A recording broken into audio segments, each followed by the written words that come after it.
Ahora sí, muy buenos días, doctor. Bienvenido. Muy buenos días a todos los participantes. Por favor, puede comenzar en cualquier momento. Voy a estar supervisando desde aquí. Perfecto.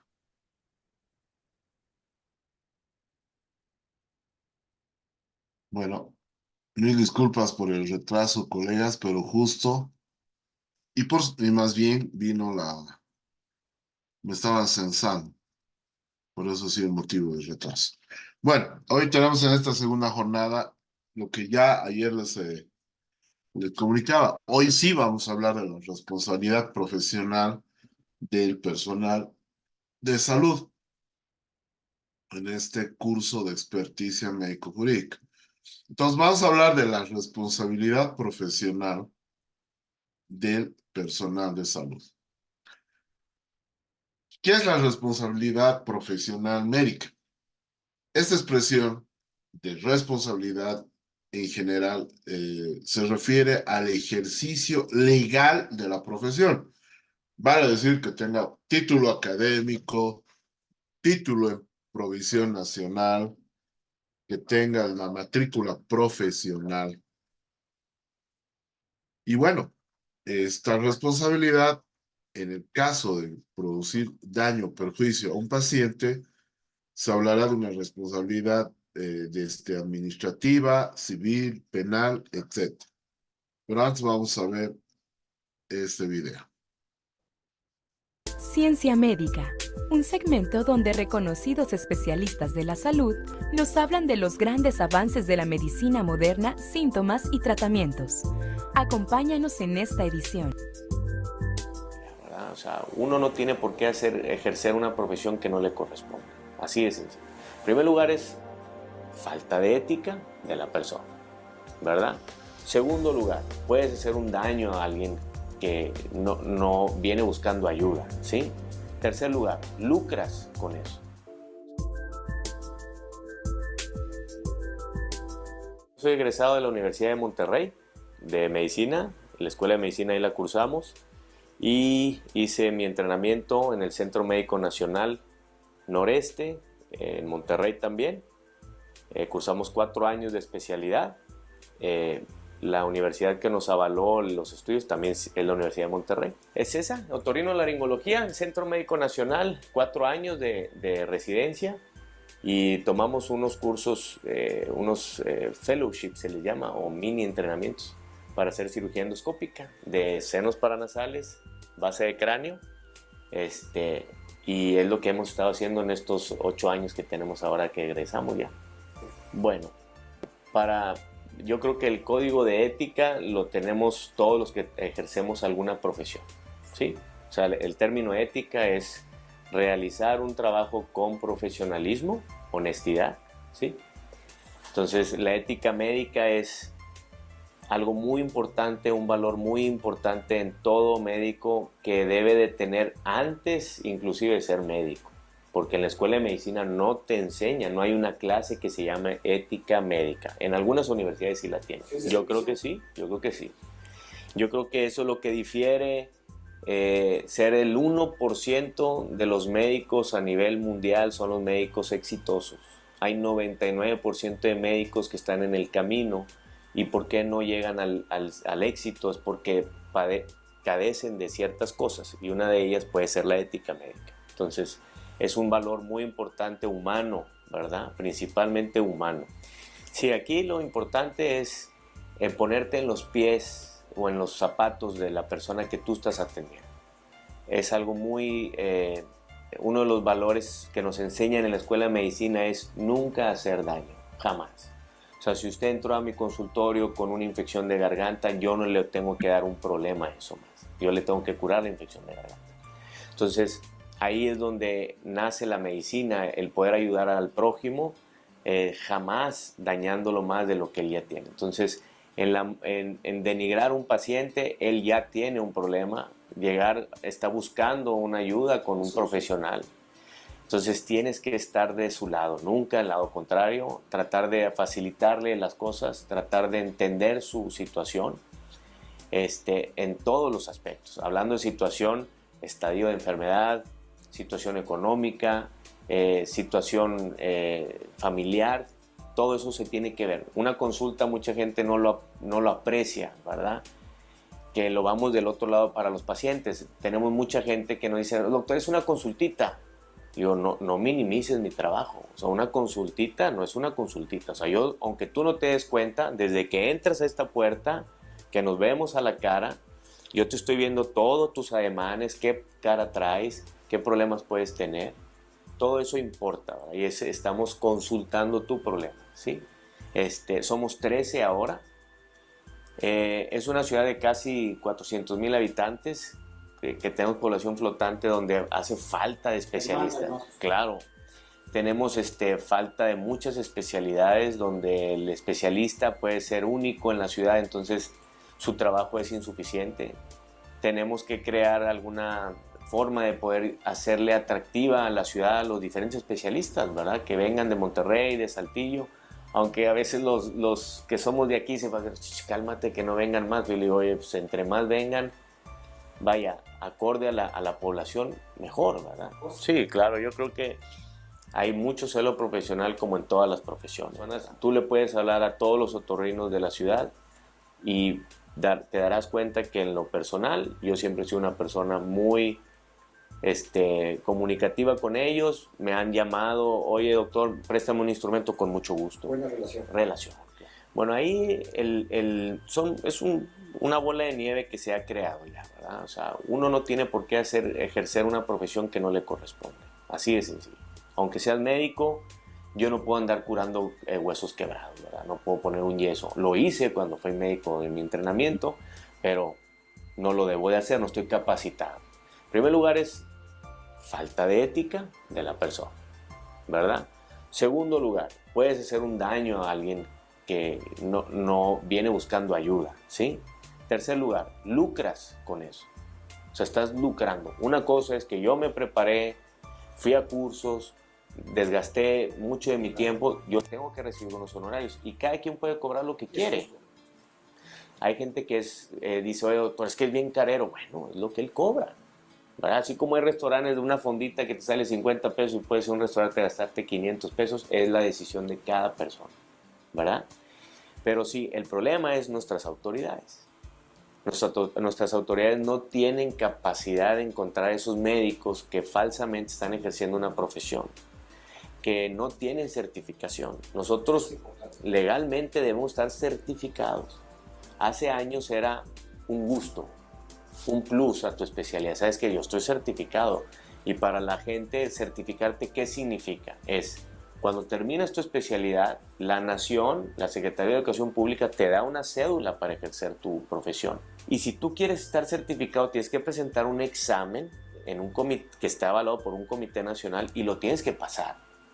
Saliendo de la especialidad, tú ya sales certificado. Los médicos que se quisieron certificar ya siendo especialistas tuvieron que presentar ese examen también, ¿sí? Y para mantenerte certificado tienes que ir a congresos y a cursos cada 4 o 5 meses, ¿verdad? Para juntar unos puntos. Entonces, ese contraste de tener la certificación, hacer todo el esfuerzo y encontrarte con médicos que no lo hacen y aún así los permitan consultar, que te los topas en el quirófano, en hospitales que también hacen mal en recibir a esos médicos. ¿Sí me entienden? Entonces, para hospitales que se certifican, es una competencia desleal que tengas hospitales pequeñitos donde puede entrar cualquiera, no te piden cédula, los precios son muy bajos. ¿A costa de qué? Siempre le digo a mis pacientes, ¿cuánto cuesta su salud? No, doctor, es que me quiero ir a operar a la Cruz Roja. La Cruz Roja es una institución valiosísima, valiosísima. Está para algo, pero la gente le ha sacado provecho a los costos tan bajos y no está hecho para eso. ¿Sí me entienden? Entonces, regresando al tema de médicos que ejercen su profesión sin serlo, sin tener esa especialidad, pues deberían de tener problemas con la autoridad y desgraciadamente no los tienen. Lo más riesgoso es que se equivoquen en un diagnóstico desde un principio, que nos ha tocado muchas veces verlo aquí en esta silla, ¿sí? Donde el paciente viene con tratamientos de hasta 3 o 4 meses recibiendo medicamentos que le ponen en riesgo su salud, Claro. que se perdió ya tiempo valiosísimo para poderlos ayudar y que a final de cuentas ese paciente pues va a tener unas consecuencias a veces hasta terminales y a los médicos no les pasa nada. O sea, no hay ninguna autoridad que persiga eso, ¿verdad? Entonces sí se debe tener mucho en cuenta la población. Gracias a estos programas y gracias a que ahora todo el mundo tenemos acceso a las redes sociales.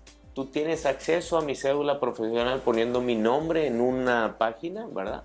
Donde ahí sale. Ahora, ya que tú tienes eso, ya tienes una garantía de que el médico, aunque sea, tiene una especialidad, está certificado. Ahora, hay doctores certificados y médicos certificados que tienen todas sus credenciales y aún así tienen ciertos problemas, ¿verdad? Entonces, aquí va enfocado que la certificación te da algo de garantía, aunque sea, ¿verdad? Yo lo que te comentaba, lo primero es recurrir al médico. La relación médico y paciente es valiosísima, pero cuando esta relación se, se oxida o se rompe o alguno de los dos partes no está a gusto con la relación, entonces se tiene que buscar una segunda opinión de la manera más rápida posible. El médico no debe nunca acostumbrarse a tratar a los pacientes de la misma manera. Eso es lo principal. Cada paciente es único, es individual y cada uno tiene un problema. Aunque uno en la especialidad se enfoca tanto a algo tan específico que a veces puedes sentirte cotidiano, ¿verdad? Para no decir aburrido, pero para algo uno decidió ser la especialidad. O sea, la escogiste tú. Entonces, el paciente y el médico deben tener una relación muy estable, porque si no, se pierde esa comunicación y tanto el paciente se puede sentir ofendido y el médico se puede sentir olvidado. O sea, decir, tú no me regresaste conmigo. Yo te dije que vinieras a las 3 semanas, vienes 3 meses después y vienes con este problema, yo ya no te puedo ayudar. Y se molestan los médicos, no con justa razón, porque no te tienes por qué molestar. Tú tienes que atender al paciente, aunque él haya decidido no venir contigo. ¿Qué problema te? Ok, bueno, explicas que ya está más avanzado el problema, que si hubiera venido antes hubiera sido mejor, pero hay que ayudarlo. Claro, ¿no? El paciente es tu responsabilidad 100%. O sea, si hablamos en terapias farmacológicas, en terapeuta quirúrgica, el médico es el responsable de ese paciente todo el tiempo. Todo el tiempo. ¿Sí? Si tú operas a un paciente, la responsabilidad está en ti, en el quirúrgico, posoperatorio inmediato y tardío. O sea, tú tienes que responder por ese paciente todas sus necesidades. Que si le duele, que si sangró, que si no se siente bien, que si regresó el problema, todo es responsabilidad del médico que lo trató. Que los resultados pueden variar, claro. Somos individuos, ¿verdad? Cada persona puede responder diferente. Yo creo que alentando a los médicos que sigamos haciendo nuestro trabajo como nos corresponde, ¿sí? Que el éxito no llega tan rápido, que hay que trabajar muchos años. La prueba aquí está, mi papá tiene, pues usted lo conoce, ¿verdad? Casi 40 años siendo otorrino y sigue viniendo todos los días a la consulta. Que los pacientes no están hechos para lucrar, están hechos para que nosotros los podamos ayudar, ¿sí? Que estamos en un pueblo chico, donde todo se sabe, nada se esconde. Es mejor portarte bien, actuar bien, tratar a los pacientes con dignidad y poco a poco vas a tener o vas a cosechar los frutos que tú vas sembrando. No, hombre, al contrario, al contrario. Muchas gracias y aquí estamos a sus órdenes.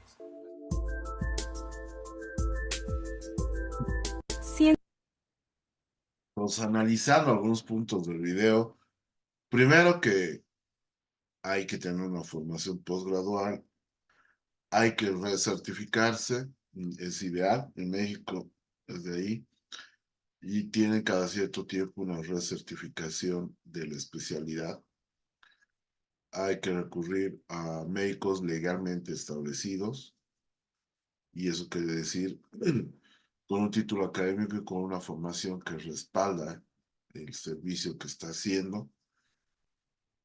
No debemos lucrar, pero tampoco es una, como decía el colega, no es una consultita, no nos hemos formado para solo una consultita.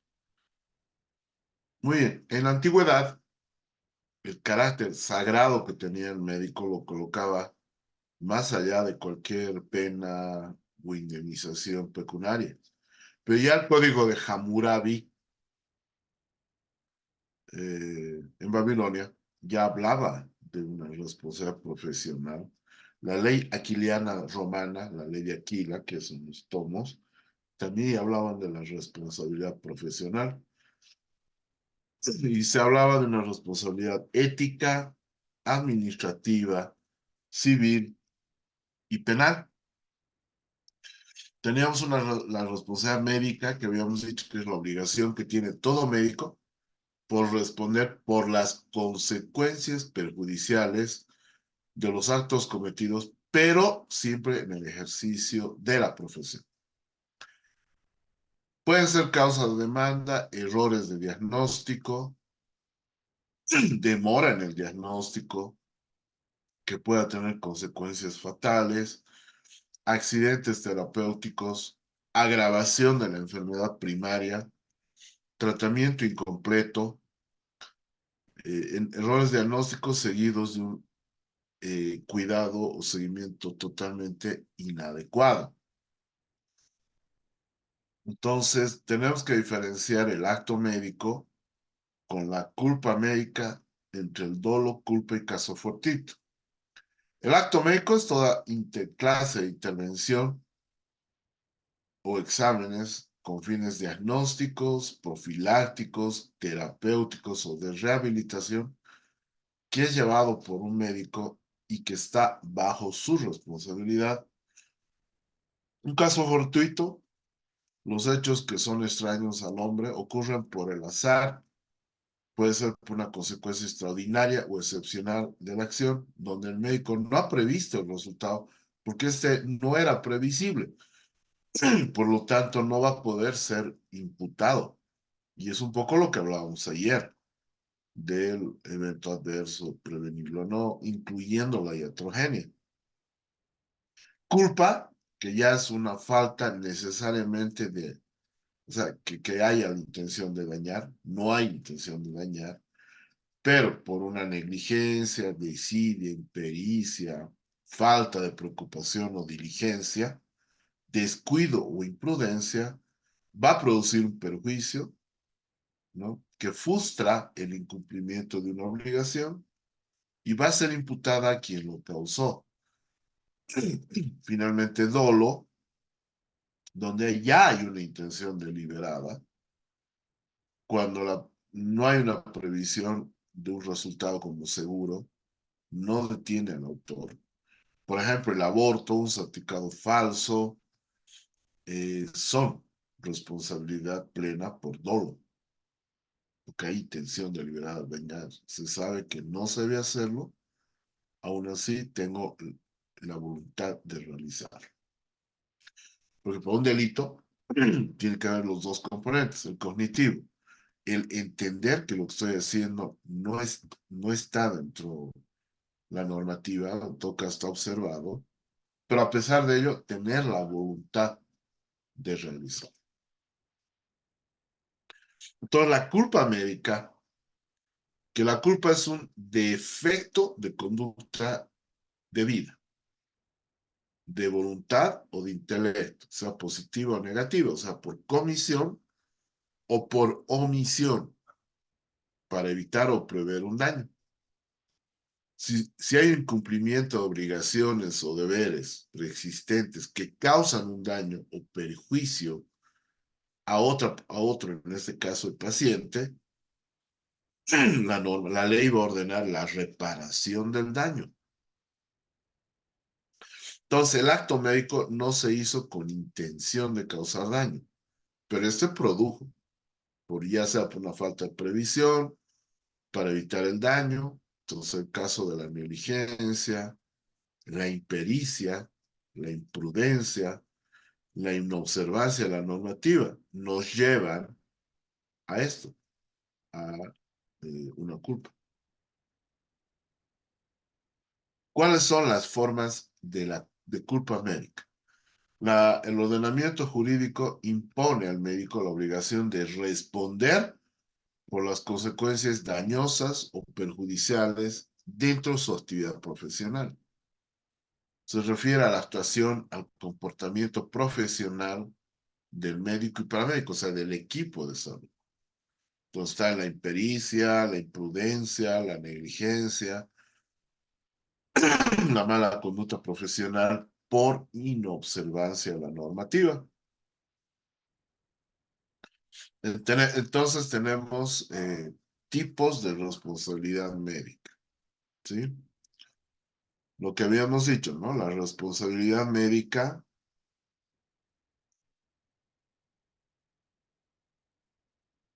en el sentido de la obligación que tiene el médico y el personal de salud de reparar, de resarcir el daño o perjuicio cometido en el ejercicio profesional, debiendo indemnizar a la persona dañada y puede sufrir una pena.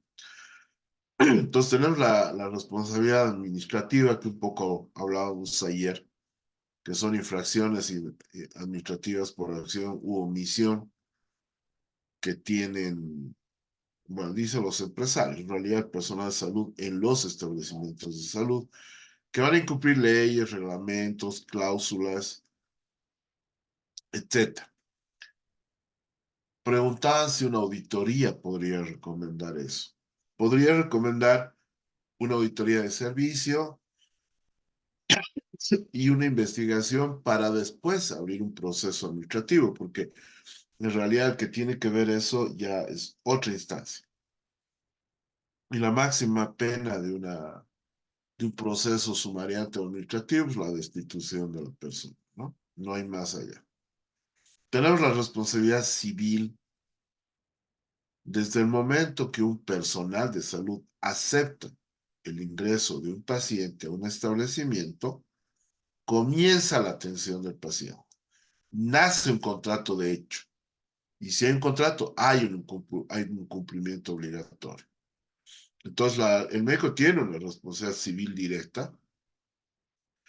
Si realiza un acto imprudente, inexperto, negligente, va a producir daño al paciente y el médico debe hacerse responsable de indemnizar, de reparar el daño a su paciente. Ahora hay la responsabilidad penal que tiene por objeto la imposición de una pena encaminada hacia la convivencia humana pacífica.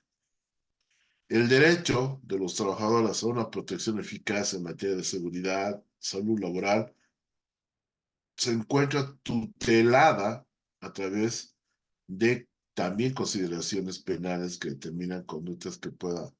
O sea, si hay un hecho que tenga tijuricidad, que tenga tipicidad y pena, estamos hablando de un delito.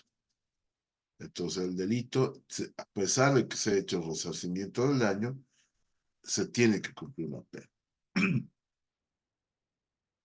Entonces, tenemos los tipos de responsabilidad. Tenemos la responsabilidad administrativa, con independencia, ¿no? Que caso daño al paciente, se establece toda la normativa de salud, el Código de Salud, la Ley 3131, la 1152, etc. Entonces, ahora hablemos de lo que es la responsabilidad civil. Toda la responsabilidad civil médica, donde hay situaciones que puedan nacer de nuevas tecnologías, nuevas concepciones de enfermedad, de problemas éticos, filosóficos, políticos, profesionales, etc. Entonces, la responsabilidad civil, ya, que viene de un hecho contractual y extracontractual, en el contractual se origina por el incumplimiento de obligaciones a través de un contrato. ¿Qué contrato tenemos de hecho? El consentimiento informado, que tiene todas las características de un contrato, porque está el servicio que le va a ofrecer, descrito el procedimiento quirúrgico, ontológico o de procedimiento, diagnóstico, tratamiento, los beneficios que va a tener, las complicaciones que pueda haber, ya, y ambos están conformes. Entonces, contractual, el consentimiento informado. Extracontractual se origina de un daño al patrimonio de otra persona con quien no existe un vínculo contractual, donde se tiene una conducta que rompe el deber de la diligencia, del cuidado o de la prudencia de una persona en la sociedad. Sabemos que la culpa, que solo lo puede declarar el juez, si hay culpa y el tipo de culpa, que se refiere a la omisión de cálculo, a la falta de previsión de un resultado que puede ser desastroso.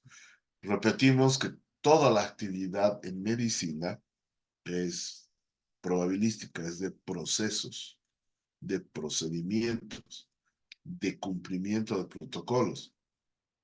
No es resultadista. No podemos garantizar resultados.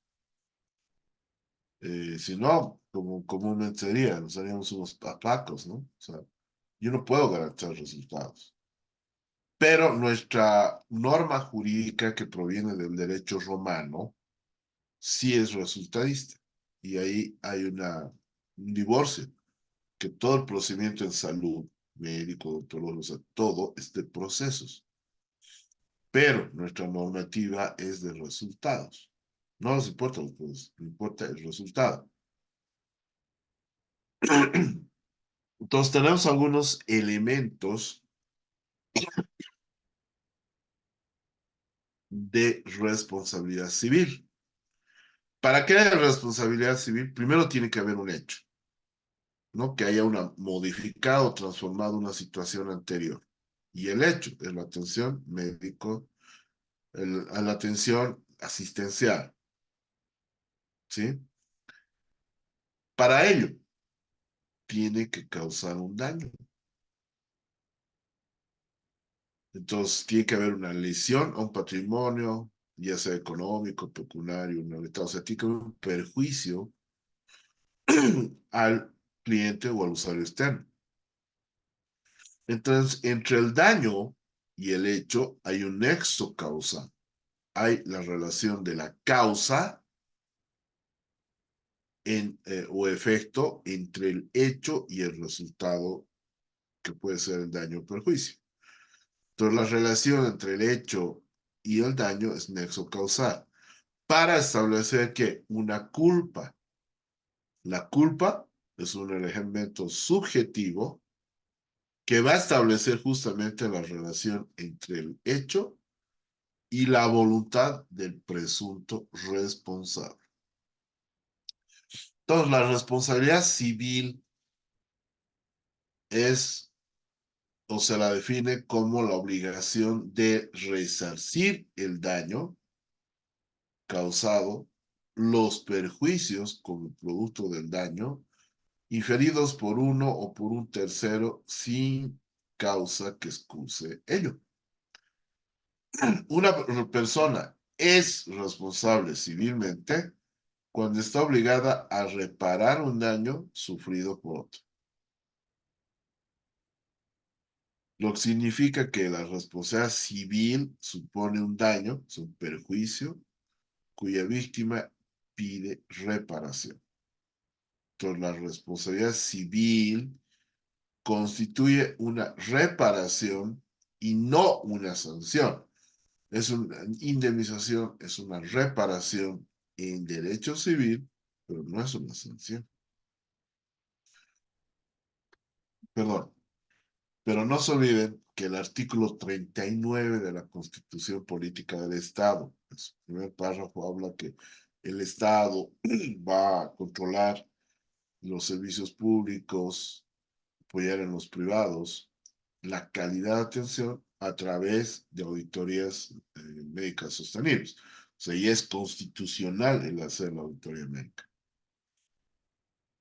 Pero, en su segundo párrafo, habla de que el Estado sancionará el ejercicio profesional en aspecto negligente. O sea, no se lo estoy diciendo exacto, ¿no? Lo que dice. Si alguno lo encuentra en el artículo 39, en el momento de debate lo podemos charlar. Cuando habla de que el Estado sancionará, Y si hemos dicho que para sancionar algo tiene que estar tipificado como delito, en la Constitución ya está que la responsabilidad profesional por malpraxis, a la larga o a la corta, tiene que ser tipificado como un delito. Entonces, dentro de la responsabilidad civil, para que exista responsabilidad civil, tiene que haber tres aspectos. ¿Ya? Uno, el perjuicio o daño. O sea, tiene que, después del hecho, este hecho haber llevado un daño o haber causado perjuicio. Tiene que haber la culpa, ¿sí? Y el tercero es un vínculo de causalidad o el nexo causal que se llama entre la culpa y el perjuicio. Entonces tiene que haber daño o perjuicio, culpa y obviamente el motivo de la causa de la culpa.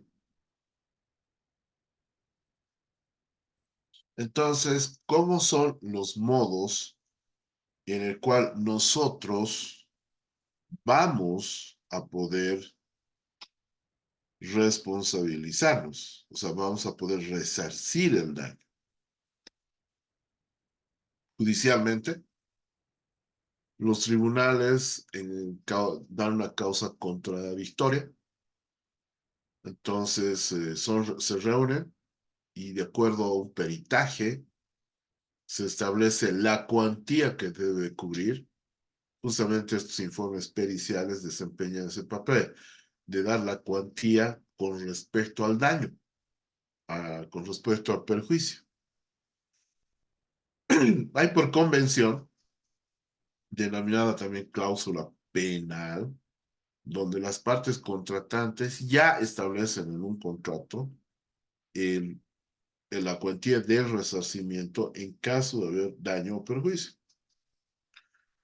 Y por vía legal, el poder público suele, mediante normas expresas, emitir una indemnización o bien fijarla de cierta manera para, como compromiso, poder resarcir ese daño o perjuicio. Muy bien. Ahora hablemos de lo que es la responsabilidad penal y vamos a conceptualizar lo que es culpa. Y culpa es imprudencia, impericia, negligencia o incumplimiento de normativa que tiene como resultado la lesión o puesta en peligro de un bien jurídico. ¿Violentando qué? El deber objetivo del cuidado. Entonces, todas estas conductas consideradas como responsabilidad profesional por mala praxis, imprudencia, impericia, negligencia y inobservancia a la normativa, y que den como resultado una lesión, un daño, o finalmente puesta en peligro el bien jurídico. ¿Y cuál es el mayor bien jurídico? Es la vida de las personas. Además, violentando el deber objetivo del cuidado. O sea, cuando estudiamos cualquier área de la salud, tenemos el deber objetivo del cuidado del paciente. Entonces, el artículo 274 del Código Penal habla de lesiones culposas. Y es una representación de tarjeta roja, ¿no? El que culposamente causare a otro alguna de las lesiones previstas en ese capítulo será sancionado con una multa hasta de 240 días o prestación de trabajo hasta un año. Más o menos cada día, de acuerdo al salario mínimo, está entre 80 y 90 bolivianos. Entonces, si eso multiplica por 240, es los 2.000 y pico, o sea, la cantidad necesaria que van a tener que hacer como resarcimiento del daño. El artículo 270 habla de lesiones gravísimas. que a partir de la ley 348 cambia el tenor e indica que se sancionará con una privación de libertad de 5 a 12 años quien de cualquier modo ocasionare la lesión en las siguientes consecuencias. Primero, que tenga una enfermedad o discapacidad psíquica, intelectual, física o sensorial o múltiple. ¿No? Hay una pérdida de un órgano, una pérdida de una función, una discapacidad, etc. Daño psicológico o psiquiátrico permanente.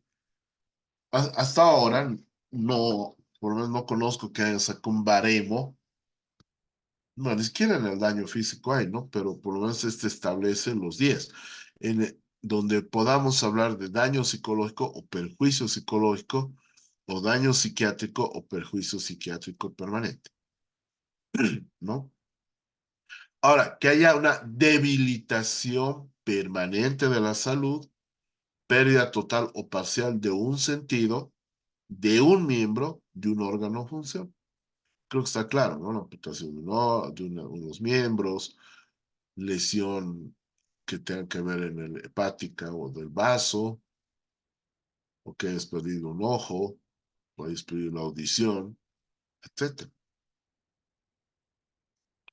Una incapacidad permanente para el trabajo que sobrepase los 90 días.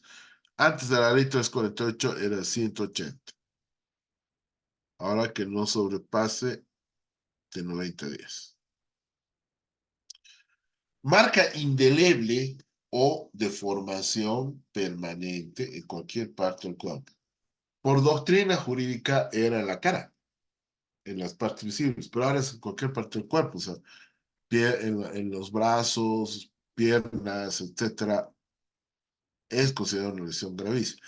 ¿Qué entendemos por marca indeleble? Por una cicatriz, por una herida en lugar visible, que normalmente se aplicaba en cara, que al cicatrizar naturalmente deje marca. O sea, no prevé la intervención del cirujano plástico, nada. Deje marca. Entonces, esa en primera instancia va a ser causada con una mayor atracción a 90 días y después de los 90 días se hacen los controles para declarar que es marca indeleble. Pero como nuestra normativa es resultadista, entonces tenemos que poner los días de incapacidad y la consideración que puede ser marca indeleble o también la deformación permanente en cualquier parte del cuerpo. Y eso es, la deformación es la que altera, la que causa rechazo en la percepción de la simetría del rostro. Pues puede ser una quemadura, puede ser cicatriz por segunda intención, etcétera, que va a hacer que pierda función o órgano o la estructura misma que va, por eso causa deformación. Riesgo inminente de perder la vida, o sea, emergencia, peligro vital. Ahora, cuando la víctima es una niña, niño o adolescente, la pena va a ser agravada en los 2/3, tanto al mínimo como al máximo. O sea, si eran 5 días, van a ser 8 más o menos. Si eran 12, van a ser 15, algo así, ¿no? Además, es claro. Otro artículo, que es justamente el 271, que habla de lesiones graves y leves, que también ha sido modificado por la ley 348, donde se habla que se sancionará con la privación de libertad de 3 a 6 años a quien de cualquier modo ocasionare a otra persona un daño físico o psicológico. ¿Ya? Ahora, si no está comprendido en el caso anterior. Ahora, si del cual se deriva incapacidad para el trabajo de 15 días hasta 90, son lesiones graves. Si la incapacidad es menos de 14 días, ¿no? Es lesión leve. y al autor se sancionará con trabajos comunitarios de 1 a 3 días.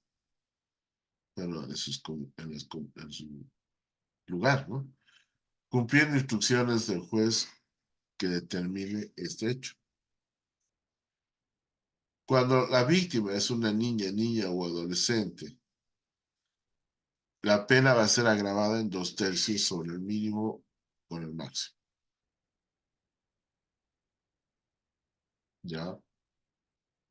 Muy bien. El artículo 260, que habla del homicidio culposo, dice que el que por culpa causare la muerte de una persona incurrirá en una reclusión de 3 meses a 6 años. Hay, por ejemplo, mucho personal que le hayan dado 3 años y que no haya tenido antecedentes, posiblemente no ha entrado a reclusión para causar la pena, pero sí ha dado antecedentes policiales, o sea, antecedentes judiciales. O sea, eso está claro.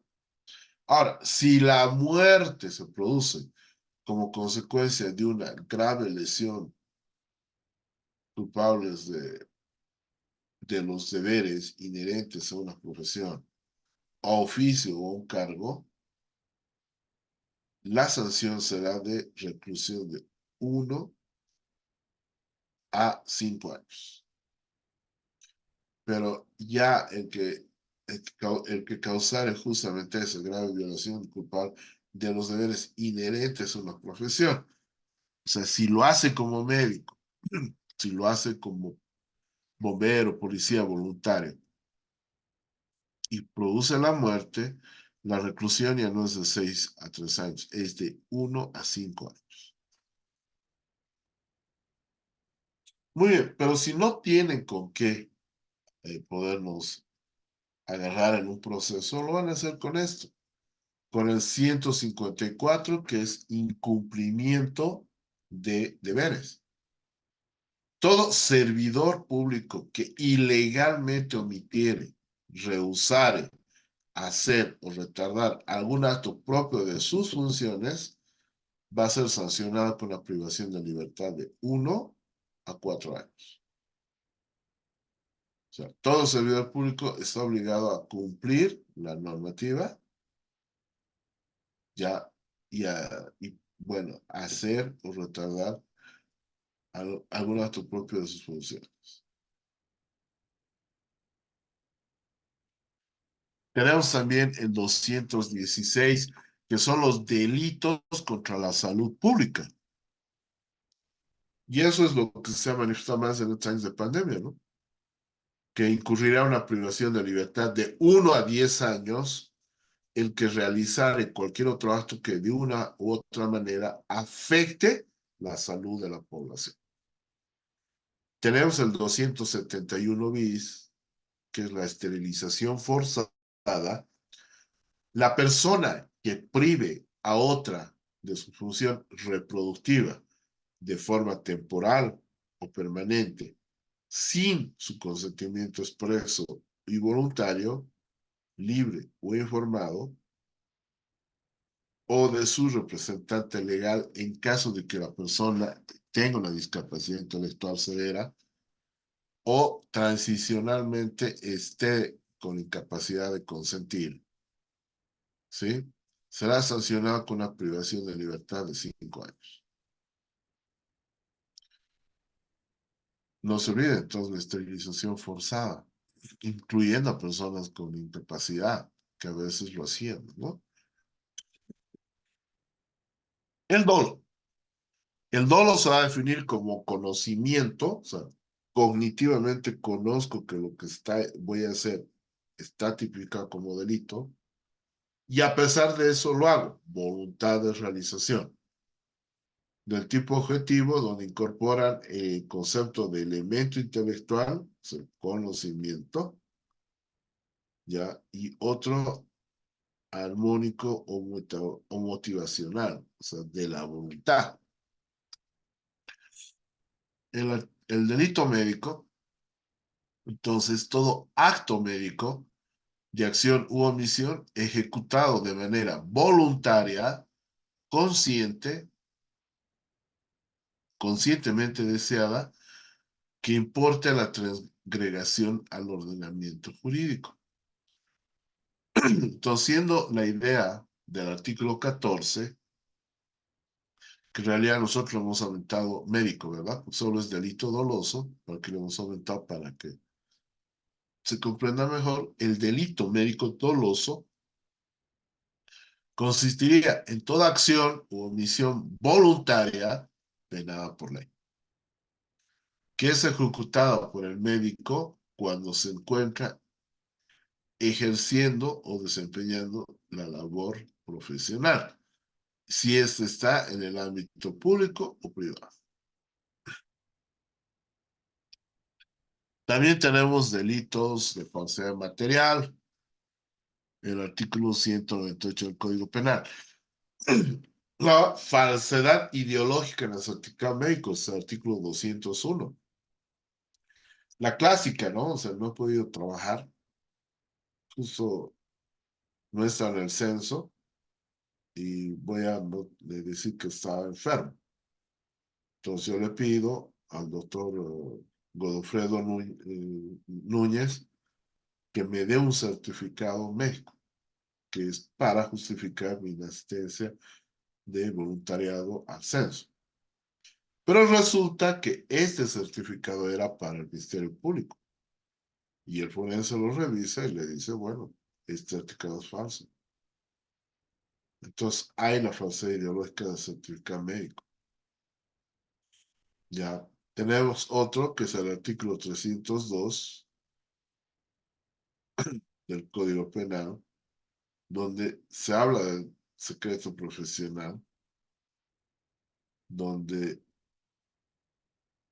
se ha divulgado sin autorización algún aspecto de la patología o de la vida de la persona. Y también los delitos provisionales en el artículo 345 del Código Penal, o sea, todo lo que es falsedad ideológica, material, uso de instrumento falsificado, etc. También tenemos el aborto, que es el artículo 263, que habla que incurre en delito de aborto el facultativo que causare la muerte de un feto en el seno materno o provocare su expulsión prematura. El abuso sexual, que está en el artículo 308 Código Penal, en realidad la violación es el artículo 308 y el abuso sexual es el 312. Hay un pequeño error. No son considerados delitos médicos dolosos porque no están realizados en el ejercicio de la profesión. Son delitos públicos, ¿ya? El recetar sustancias o drogas o estupefacientes psicotrópicas, sí lo vamos a introducir, porque es el anexo de la ley 913, ley de lucha contra el tráfico ilícito de sustancias controladas. Ahora, tenemos algunos aspectos específicos en la ley 348. En la ley integral para garantizar a las mujeres una vida libre de violencia. Tenemos el artículo 271 bis, que habla de la esterilización forzada. Y ojo con primer nivel y ginecólogos de obstetras, ¿no? La persona que prive a otra de una función reproductiva, ya sea de forma temporal o permanente, sin su consentimiento expreso, voluntario, libre e informado, o de su representante legal, de una persona con discapacidad intelectual severa, será sancionada con una privación de libertad de 5 a 12 años. Ojo, si ustedes ponen un dispositivo intrauterino, hacen consejería para el uso de preservativo, de parches, tabletas o ligación, sin un consentimiento informado, ojo, pueden tener una privación de libertad de 5 a 12 años. O sea, no me aplique dispositivos, parches, pastillas, o sea, temporales, peor la ligación de trompas y demás, sin consentimiento informado físico firmado por ambas partes. La pena es agravada en 1/3 cuando el delito que se ha cometido contra una mujer de edad o aprovechando la condición de discapacidad ocurran en circunstancias previstas en este artículo 252. Vale decir, si es 5 años la pena, les van a dar 7, 8. A veces se tiene la tendencia, ¿no? Un paciente con salud mental o un discapacitado, es lógico, responsable tal vez, para que no traiga hijos al mundo y uno puede ligar trompas, puede utilizar un método que él no haya autorizado o su tutor está en el artículo 271 bis.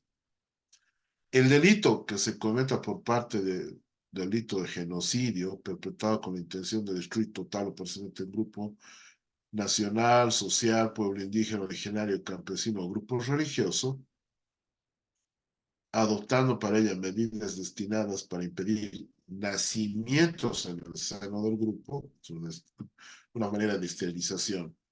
Se aplicará la pena de 30 años de privación de libertad sin derecho a indulto. Otra figura, que es el artículo 65, con respecto a los certificados médicos de aplicación de la ley 348. Ustedes saben que todo delito por violencia intrafamiliar, delito de lesiones por violencia intrafamiliar, se atiende en todos los servicios de salud, del subsistema público, privado y seguridad a corto plazo. Por todo el personal de salud, médicos, enfermeras, todo. Los delitos de tipo sexual, o sea, la violación, solo se atiende el personal médico de todos los establecimientos de salud. Pero no dice solo ginecólogos, dice médico. O sea, los médicos de atención primaria lo tienen que hacer.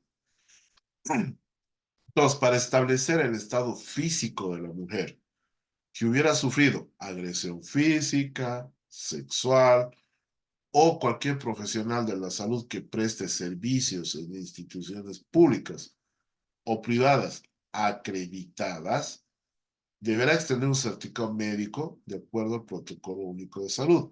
Hay un formulario único por si acaso, que es, bueno, tema de otra charla.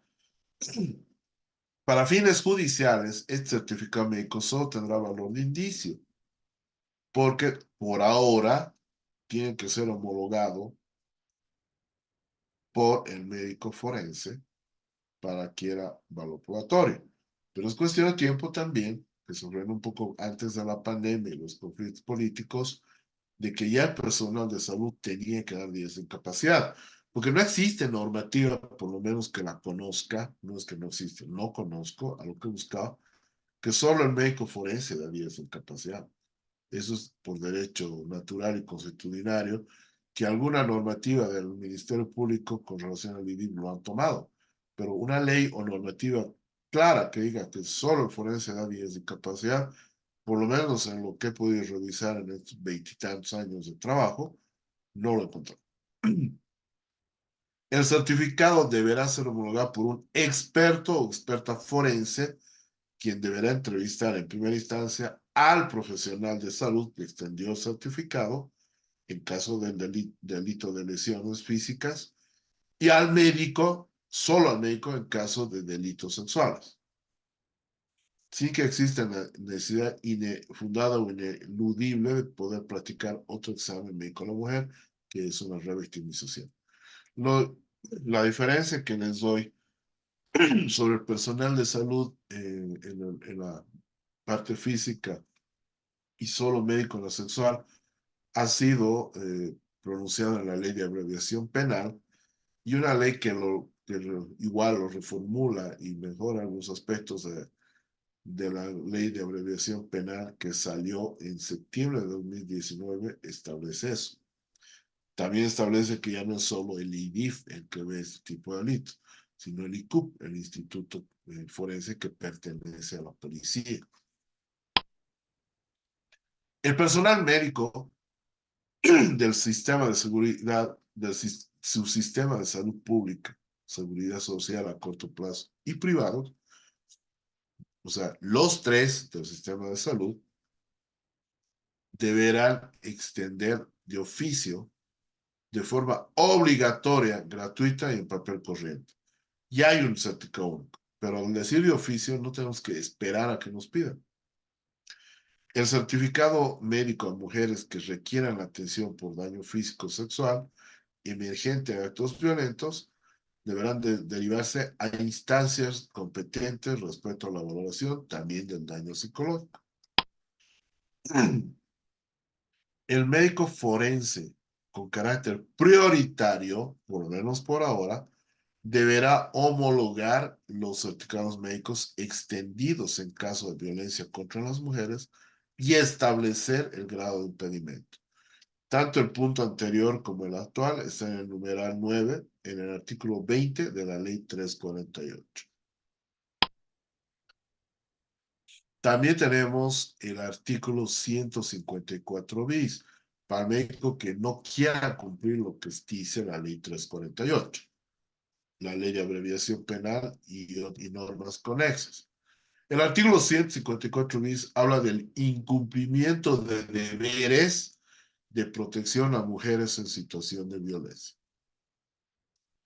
Todo servidor público, mediante acción u omisión, en ejercicio de la profesión, de la función pública, propicie impunidad, obstaculice la investigación de un delito de violencia contra la mujer, recibirá una sanción alternativa de trabajos comunitarios de 90 a 120 días e inhabilitación para la función pública, para el ejercicio profesional a nivel público, de 1 a 4 años. O sea, si usted no atiende sus casos, no realiza los certificados, no toma las muestras respectivas en caso de delitos sexuales, todo lo que establece la ley 348, puede trabajar para el Estado entre 90 a 120 días, pero también va a ser inhabilitado de 1 a 4 años en la función pública. Pero en realidad yo diría es inhabilitado, porque usted sabe que para ser servidor público no tiene que tener antecedentes penales y no tiene que tener hechos sobre la ley 348 sobre violencia. Y si tiene un incumplimiento de deberes con sentencia ejecutoriada, no va a poder ejercer la función pública ni ser autoridad para nada.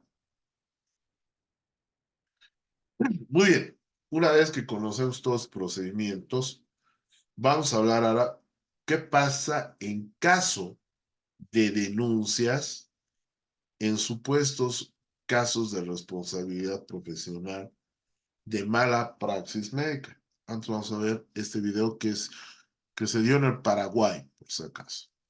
Fui sometida a una cirugía de abdominoplastía, una lipo con una abdominoplastía, la cual después derivó en una tromboembolia pulmonar bilateral. Fui ingresada en terapia intensiva en el sanatorio americano por el tromboembolismo pulmonar bilateral. Después de eso me trasladaron al IPS. Estuve en el sanatorio americano estuve 3 días, en el IPS estuve 5 días más. Después pasó ya el tema de la tromboembolia pulmonar. Fui dada de alta. Antes que sigas contando, Celia, ¿me puedes mostrar nuevamente? Celia, te voy a pedir que te pares un ratito, porque ella nos va a mostrar, Juan Carlos, de qué manera ella quedó. Así quedaste, Celia, después de esta. Sí, mi cuerpo habla. Las secuelas que yo tengo son irreversibles. Todo lo que estoy pasando y lo que ya pasé, para que estoy denunciando para que ninguna otra mujer, madre de familia, tenga que pasar por todo lo que yo pasé, por todo esto. Porque después del hecho de que tuve la tromboembolia, fui dada de alta, que en la tromboembolia las grasitas fueron migrando a los pulmones. O sea que tus pulmones estaban con grasa, ¿verdad? Las arterias de mis pulmones estaban tapaditas y corrió peligro mi vida, porque es algo muy grave lo que me pasó. ¿Cuántos días estuviste en terapia intensiva? 8 días. Y a vos te pintaron la película como que, bueno, hoy te hacías la cirugía y al día siguiente ya estabas de alta. Al día siguiente, sí, porque cuando al día siguiente me ayudaron a caminar, yo no podía. Bueno, yo presenté dificultad respiratoria. Yo me operé el 24, mi cirugía duró 8 horas. Salí aproximadamente a las 22 horas. De ahí, a la madrugada ya sentí dificultad respiratoria. Después de esto, fue que me fui ingresada a terapia y todo eso. Bueno, esa parte ya pasó la primera pesadilla. Fui dada de alta, seguía yo yéndome al médico cirujano, Alexis Gallagher, el médico que me operó, que hoy día está imputado. Después de eso, mi abdomen necrosó, volví. Él me hacía las curaciones con suero fisiológico, me ponía una pomadita colagenasa y unos granulantes.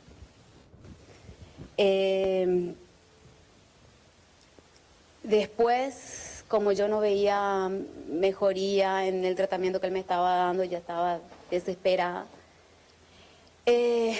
Concurro al Centro Nacional del Quemado y Cirugía Reconstructiva aquí en Sajonia, sin una orden judicial como él dice, como dice el doctor Alexis Gallagher. Me fui, me fiché, me inspeccionaron los médicos, viene la infectóloga, me hacen un ensopado, encuentran 4 tipos de bacterias en mi abdomen. Fui intervenida de urgencia. Quedé internada en el Centro Nacional del Quemado por 2 semanas más. Y el tratamiento fue largo. Duró más de 5 meses para que se cierre toda la herida que tuve, y las secuelas que me dejó esto es irreversible. Yo no quiero que ninguna otra mujer, ni madre de familia, pase por todo el calvario que yo estoy pasando, por todo lo que yo pasé, por todo el sufrimiento que pasaron mis hijos, que pasó mi familia, que pasaron mis seres queridos, que pasé yo. Es